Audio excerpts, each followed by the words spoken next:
It's among the most bizarre issues that I have reported on, at least in recent memory, and it gets order in order. We're talking about what's come to be known as Air India's P-Gate. I'm Barkha Dutt, here with the Mojo Story. Our focus today is accessing exclusively two or three different sets of reports.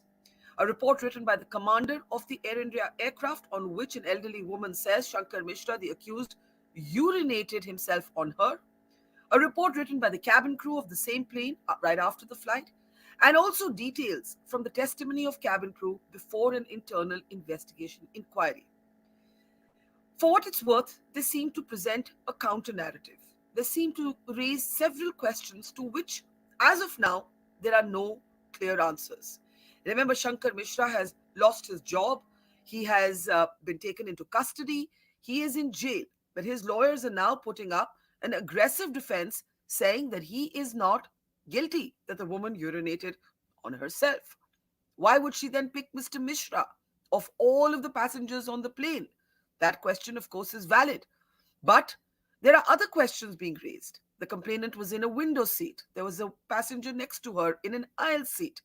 Questions are being asked by the defense team of Mr. Mishra, both about the witness in the case, Dr. Sugata Bhattacharjee, who you see on screen, and also how Mr. Mishra was able to urinate on the complainant across the aisle, across the passenger to the complainant in the window seat.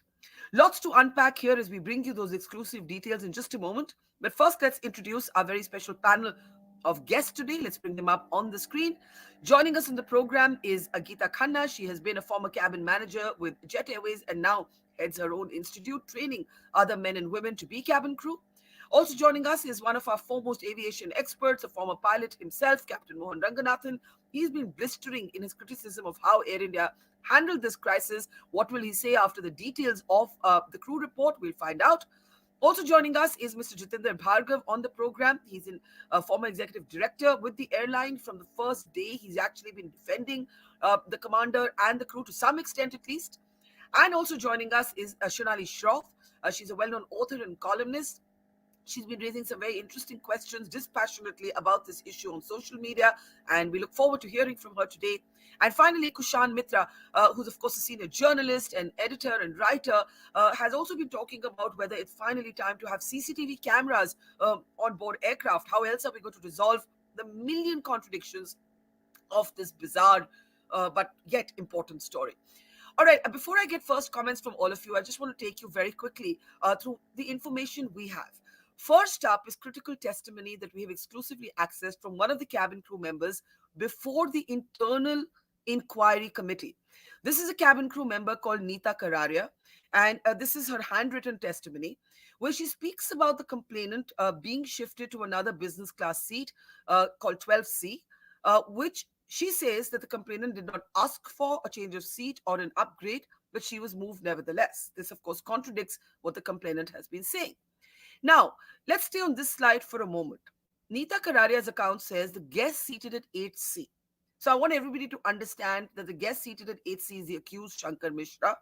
The complainant is seated in 9A, so in the row ahead and on the window, right? Um, when she complains, the crew goes back to Mr. Mishra, wakes him up, he's asleep under his duvet, and she says he was sleeping, he was woken up and confronted. What did he say? Let's move to the next slide. This is what Shankar Mishra's first reaction is, according to this cabin crew member. Mishra claimed to have no memory of the incident. Let's just stay on this slide for a moment. This is important because a number of people have been saying if he's innocent, why did he apologize? Why did he offer the compensation? Why didn't he say he didn't do it? Now, according to this cabin crew member, Shankar Mishra's first response was to say, I did not do it. And his lawyer, who was speaking to us recently on our platform, said that, there was too much pressure on him and he thought this is an old lady. Let me just pay. Maybe it'll all end. And he says that's not an admission of guilt. Well, Shankar Mishra is in jail. But according to this cabin crew account, he claimed to have no memory of the incident. He then went on to say to the cabin crew member, let's go to the next slide. He said, the lady is like my mother. I cannot even think of doing such a thing. He referenced his 2-year-old daughter. So according to cabin crew Neeta Kararia's account, there was at first a denial. Then, of course, the conversation happens between the two of them. The complainant has said she was forced to talk to him. That's not mentioned in the cabin crew report. Finally, if we can then move on, Neeta Kararia says that the lady herself said to Neeta Kararia, Shankar Mishra appears to be quote unquote a decent man, so she does not want to press charges. She subsequently, of course, changes her mind about this, especially after she talks to her daughter and her son in law.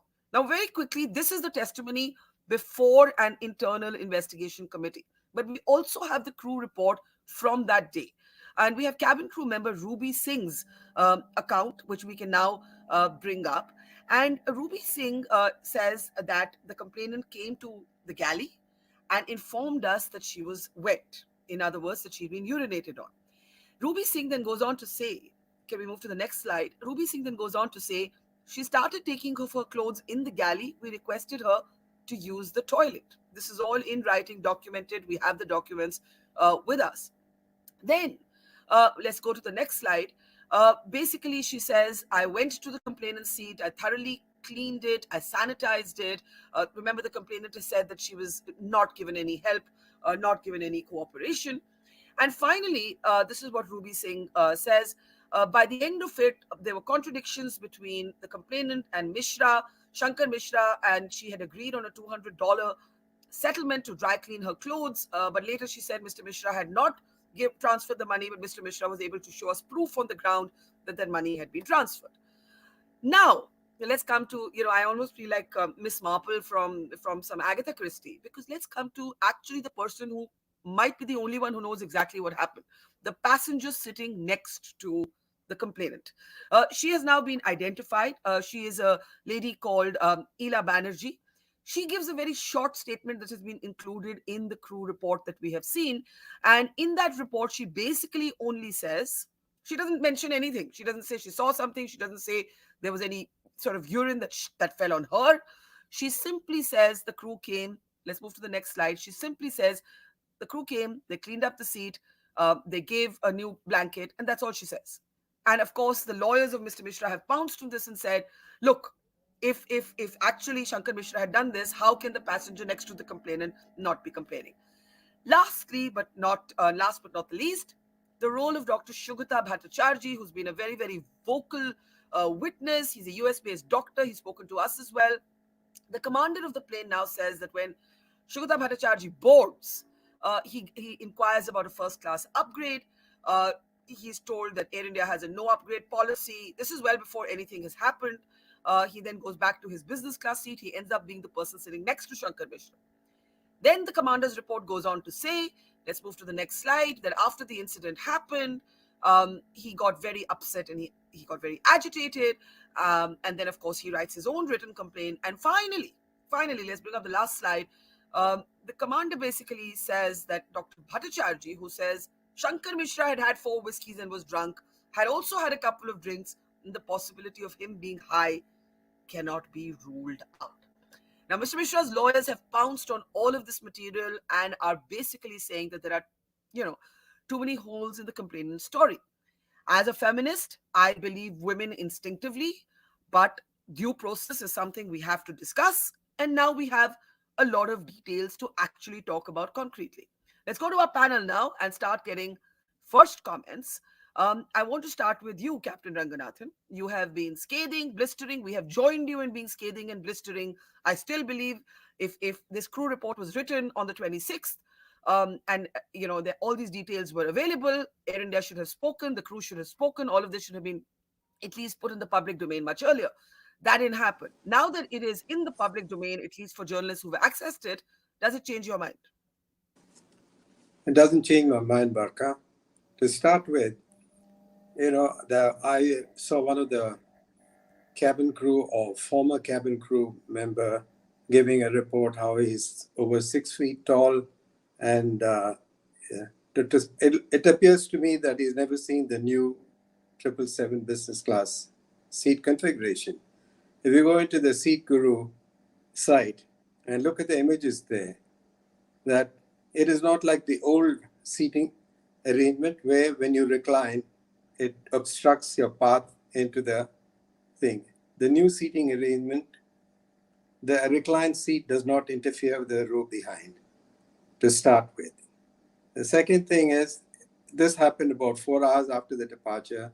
Nobody is going to be on a flat bed. Even then, if you travel on business class, you can cross the aisle seat and move into the aisle without having to wake up the other passenger. It's not like before. So it is a lot of concocted stories which are being moved around to create a doubt about that lady's testimony. And most important thing that I want you all to consider is, the Tatas are very, very meticulous, and they will not have the chairman issue a statement apologizing for the whole event unless they've done a very, very thorough investigation.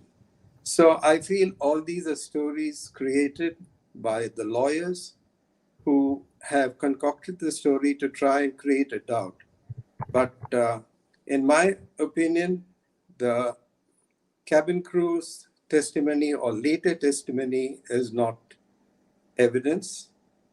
If the captain was informed, not to start with, no passenger is entering the aircraft and is going to ask the cabin crew for upgrade. It's not like the olden days when you can ask, who's the captain? Can you upgrade me or what? So it is very obvious these are all afterthoughts trying to create doubts. And if the captain knew that such and such a thing had happened, why didn't he send an ACARS message to the head office? And I don't think Mr. Chandrasekhar or the CEO were going to issue any statement which happened a month later unless they had positive proof. So I think this is all a load of bunkum. Okay, so Captain Ranganathan is unmoved. I just have one more brief question to you. We just lost Kushan there. I was going to go to him, but I want to ask you, uh, this testimony ex post facto, as you said, which is on the screen now, Nita Kararia's account, you say it has no meaning. Why does it have no meaning? You're asking me, Barkha? Yes, to you. Okay. Now, when did she write that? This is now. This is much Okay, later. but Yes. okay. On the day of the incident, was this submitted? Now, No. is the These are two statement different. dated? These are two Yeah, different. These are two different yeah. statements. Yes. Yes. Is this statement dated? No. This is a handwritten statement. So if this was the case in the very first week, was it submitted? It was not. Yeah. If it had been submitted, Air India would have known that the management, if somebody had suppressed. So any handwritten statement which is not dated, which is not recorded, cannot be taken as an evidence. Okay, what I'm going to do is I'm going to ask my producers to actually, because we have the original document, and can we quickly check the date? I sent it by PDF. Just check the date and tell me. In the meantime, Kushan, let me just bring you in, and then I'll come to Jitendra Bhargav and Shunali and Geeta. What do you think? I mean, you'll be talking about CCTVs. Captain Ranganathan says it's all ex post facto. It doesn't change anything. What do you think?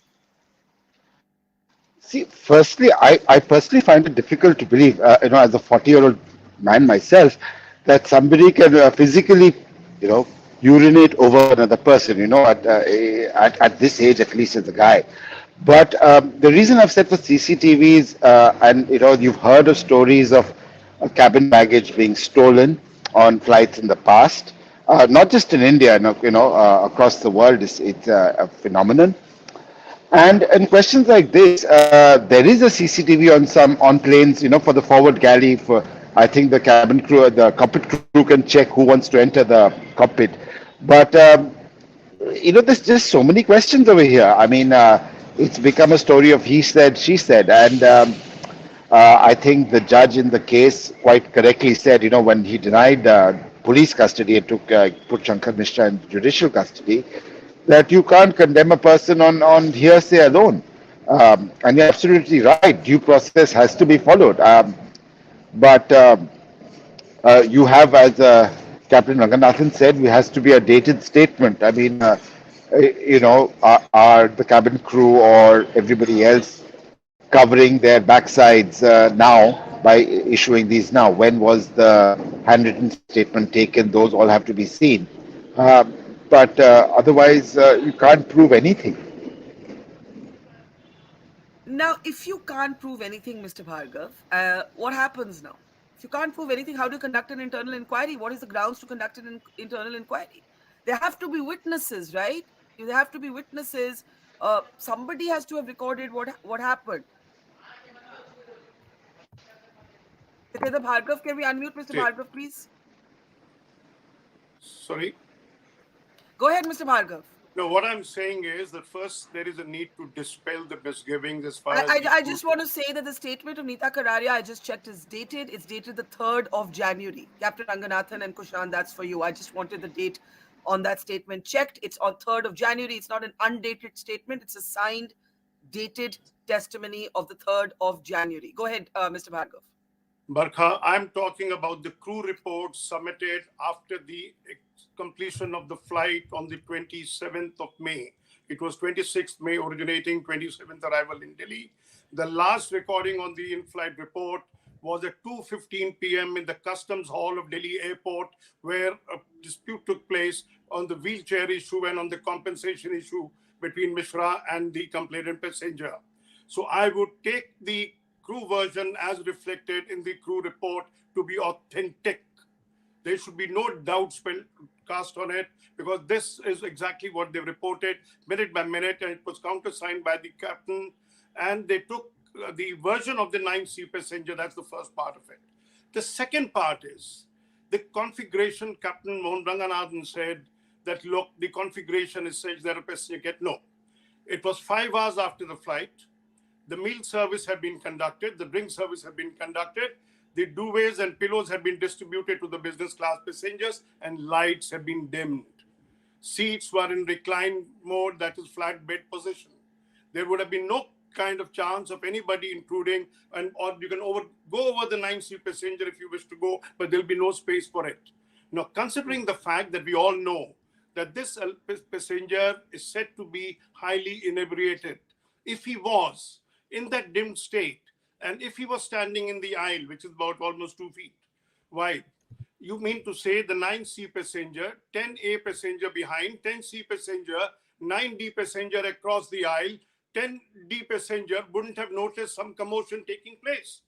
One can Okay, take, but all on the right, flip the side, complaining passenger. why would a 70-year-old woman find Shankar Mishra of all the people to name and identify? Why would she do that? She doesn't know No, Shankar Mishra from anywhere. The Barkha, I story don't think we makes can less and less speculate or we sense. should get into it.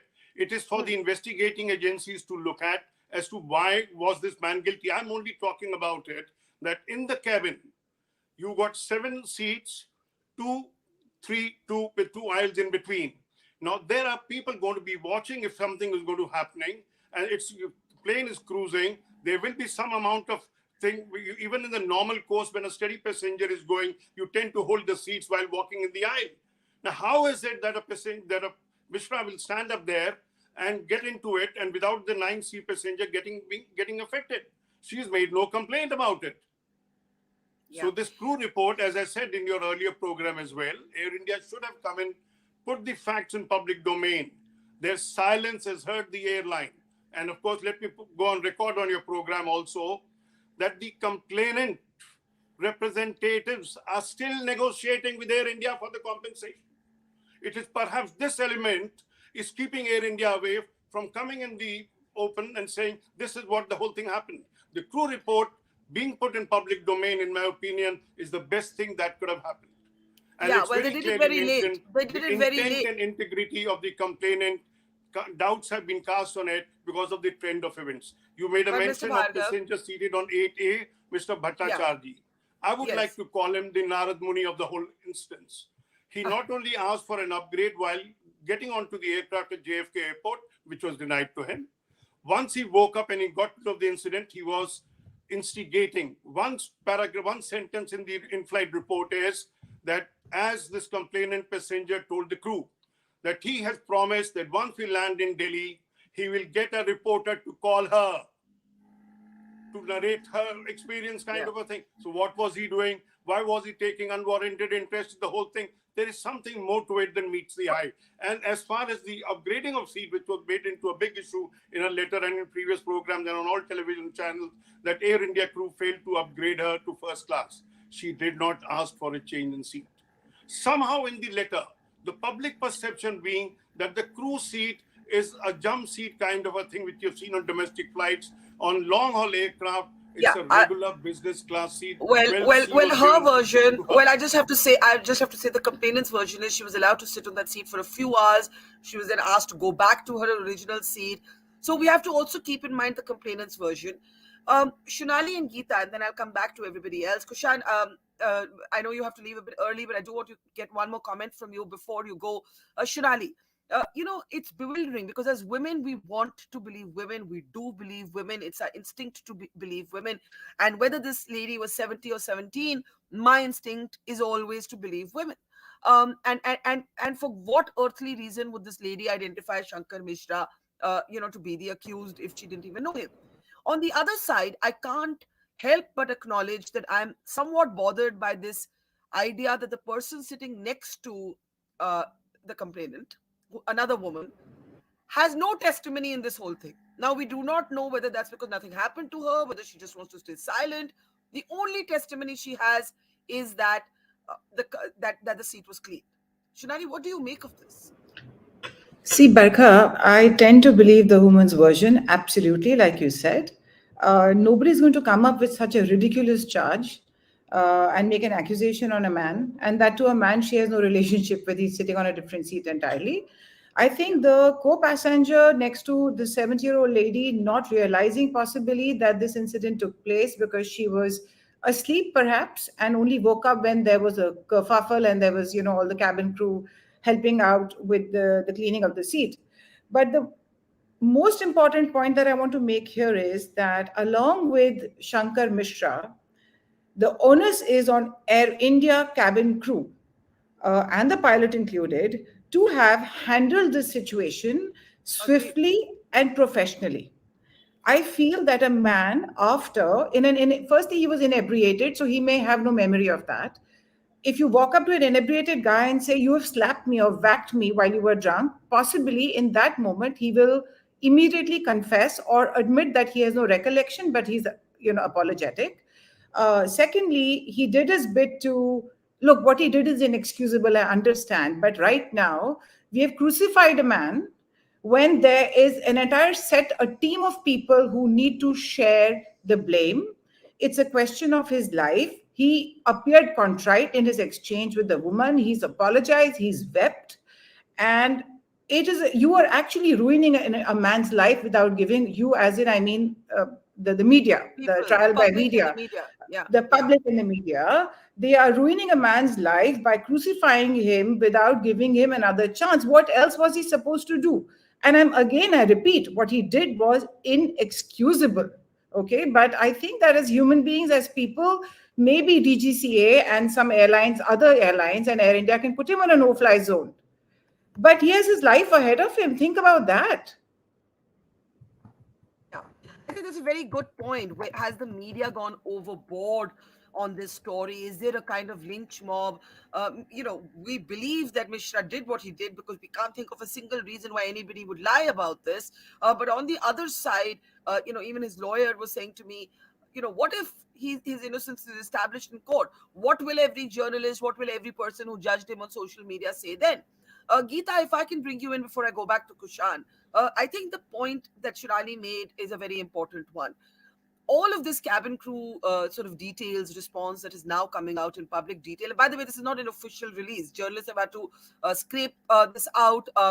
I don't think Neeta Kararia's 3rd January testimony before the internal panel has come to anybody but us so far. These are very detailed, granular responses. But silence for so many days, so many weeks, this makes it seem, as Captain Ranganathan said, as something is being covered up. It's an ex post facto response. But actually, the crew report signed on 26th November itself raises question about Dr. Sugata Bhattacharjee, the witness, raises questions about contradictions in the complainant's response. Geeta, as someone with years of experience, what do you make of how it's been handled? Thank you very much, Barkha, for having me in the show. According to me, nothing would have happened if the crew would have handled this in a much better way. So, first of all, they were not very empathetic to the lady. I think if, like the gentleman said, she did not ask for a seat. But if the passenger is not asking for a seat, still you should go out of your way to offer her a seat. This is what Yeah, I would have done if I was the cabin crew. And yeah, we don't need any permission. We have to just take the pilot's permission and check with him if we can move the lady to the first class. And the pilot should have very easily moved her to the next to the first class, because they had seats at that time. So all these things would have not become a very big issue if they would have made her rest of her flight more comfortable. This is what I feel. yeah, But now, till yesterday, the story was all different. But today, because we can see a lot of things, and now the lot of stories are coming about the crew. Now we getting on 4th Jan. All these things should have been done that day. The yeah, crew would have. There's an incident report that we fill. So the crew should have filled that incident report. And if an action was taken that day, I don't think it would have been such a big hype. Media is getting into it. The airline's name is going for a toss. All these things we would have just yeah. it would have not I happened agree with if you. that I agree with you. I don't know what happened. I'm not a detective. But I think if the lady made this allegation, the crew needed to respond. The crew's not the police. The immediately. crew needed to respond in a different way. Kushan, can I just bring you in before we let you go and I go to Captain Ranganathan? You spoke about CCTV on aircraft. Is that going to be a kind of byproduct of the kind of chaos that has emerged in the aftermath of this incident, Kushan? Oh, there's been a lot of chaos in the aftermath of this incident. One of the points I've been seeing on social media, at least, is people are talking about stopping alcohol consumption on flights. I think again over there, the cabin crew on most aircraft I've been on always monitor how much people are drinking. Of course, there are I think Kushan's on a bad line, but he was saying that one of the demands has been to actually now look at just doing away with drinking on flights, but I don't think that can happen on long haul flights. There are more substantive issues to be discussed. CCTV on aircraft is something we can talk about later. But Captain Ranganathan, one of the points that you made was that the Tatas would never have expressed public regret had they not internally checked this. Are you effectively saying that you do not believe, in a sense, the commander and the cabin crew report here? I don't believe what the new reports are. Now, if you say that the cabin crew have given a written report on the day of the event, Yeah. any report which is submitted by the crew and countersigned by the captain will be logged in the company logbook. Yes. So that is the primary evidence which the inquiry committee has to go with. And I Yeah. don't think the Tatas would have issued that statement unless they had those facts in hand. And the second thing, what Kushant was talking about, the CCTV. Now, after the 9/11, when cameras were installed, the monitor in the cockpit, not only there are cameras in for the area just behind the cockpit door, you can also have a look at some of the aircrafts have, I don't know the aircraft configuration in Air India. You Mm-hmm. have cameras which the captain can monitor because he can identify which part of the aircraft the commotion is taking place. So if there is a hijacker, I think they can monitor. So Yeah. I really don't know what configuration Air India has opted for. And the other thing that you can't, I don't know whether business class seats are 232 as Bhargava said. As far as I can recollect, most of the airlines have 222. They don't. I've Otherwise, seen you will not have. I've seen the 222 on Dreamliners, but the 232 on 777. But of course, I don't know whether this is some new model or old model. That's okay. Let's not try and decode which the Yeah, seat configuration. Let's ask what happened to the passenger sitting next to this complainant. I find yeah, that actually the most mystifying bit. Did that yeah. lady just decide to See, keep quiet? Like, what happened to her? She would have witnessed this. Now Shonali says she may have been asleep. If there's a man urinating over you, you'd wake up even if you're asleep. Captain Ranganathan, that part is a bit, I don't know, it's a bit confusing. Shanali, do you want to just jump in before I go back to Jitinder? no, no. I Barkha, I just want Yeah, to. actually sorry. have. Okay, once again. Captain Ranganathan, complete your point, then Shanali. Yeah. Yeah. Okay, what? Why should everyone assume that he's peeing on us standing in the aisle? He could have stepped over the seat of the other lady and And moved this in. lady is just sleeping through all of that. Yeah, if she is fast asleep, you know, you don't have to Yeah, disturb a person. Like if yeah, you're like if you say if it's a 232 configuration or the, how is the person in the middle going to? He's not going to wake up the other passenger. You're going to go over them when you're fast asleep. You're not going to feel some, and unless you stumble into them, the other person won't even know.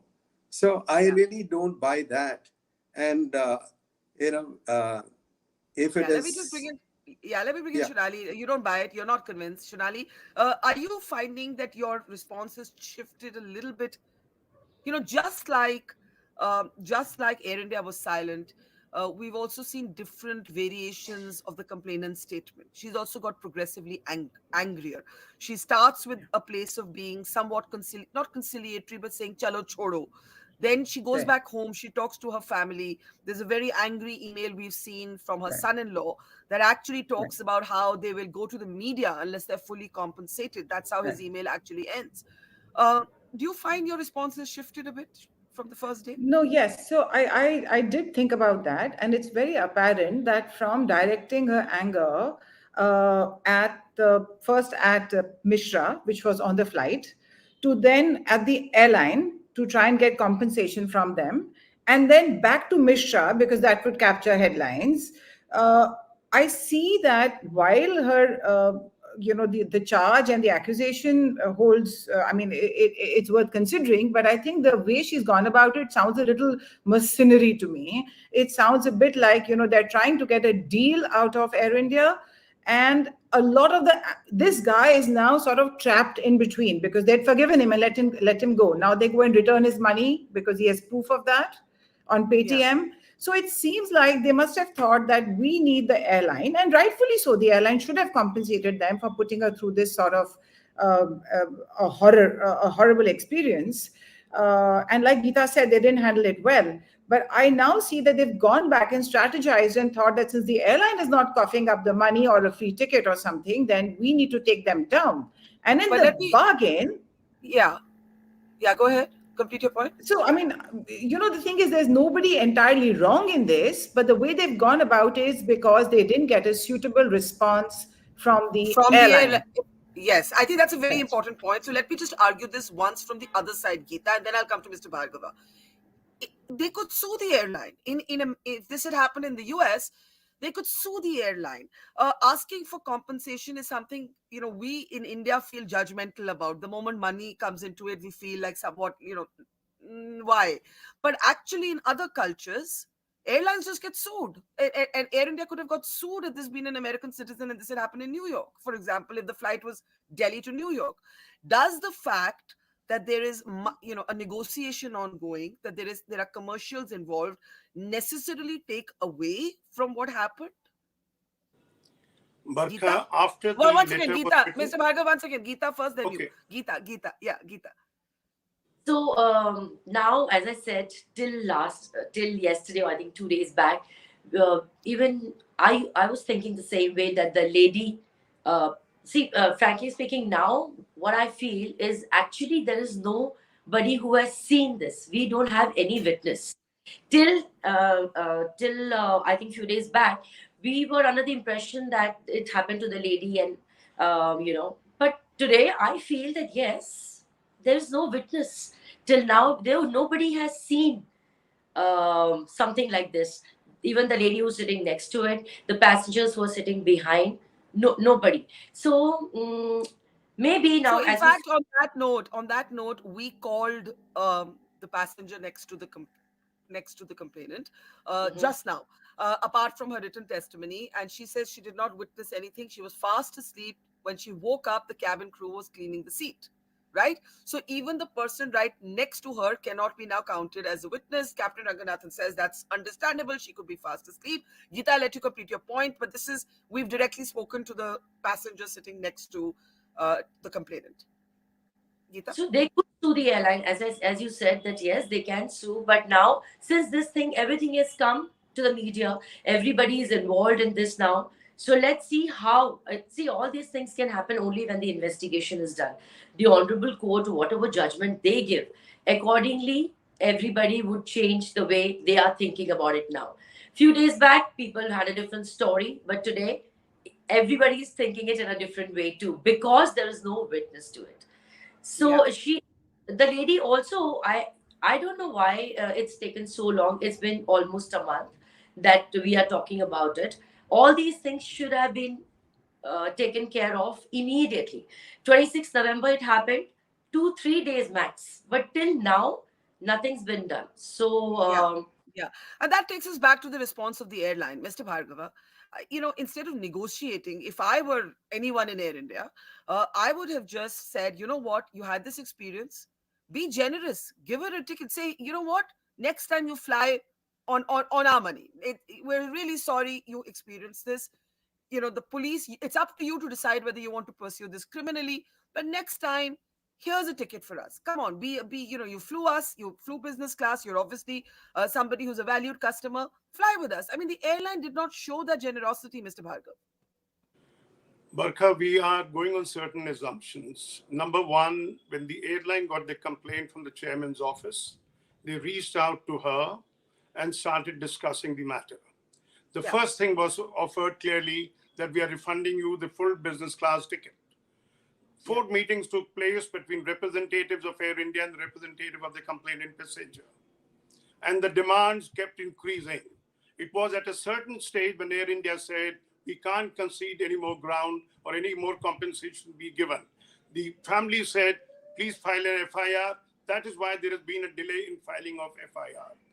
And as yeah. regarding, people saying that, look, you can upgrade it. We have always maintained in management, people at the site know it best as to what is to be So done. why were they We are, silent?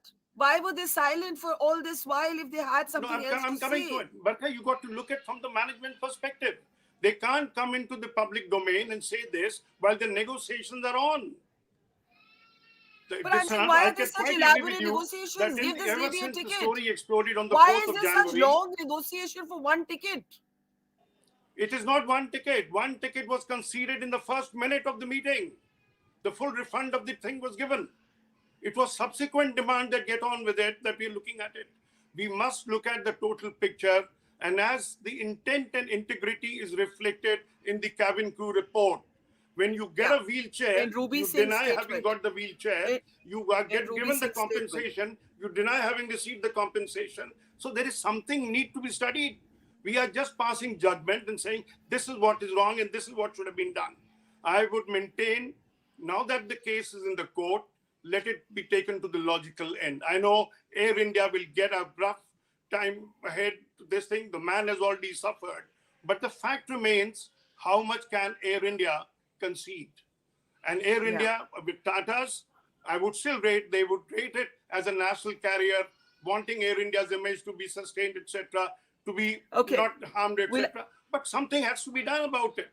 I, I I, have I've got told to. you in the Yeah. previous program as well that I Yeah. would have ideally liked Air India, and had I been the PR director of Air India, I would have put it in public domain the moment the news came into the in public Yeah. domain.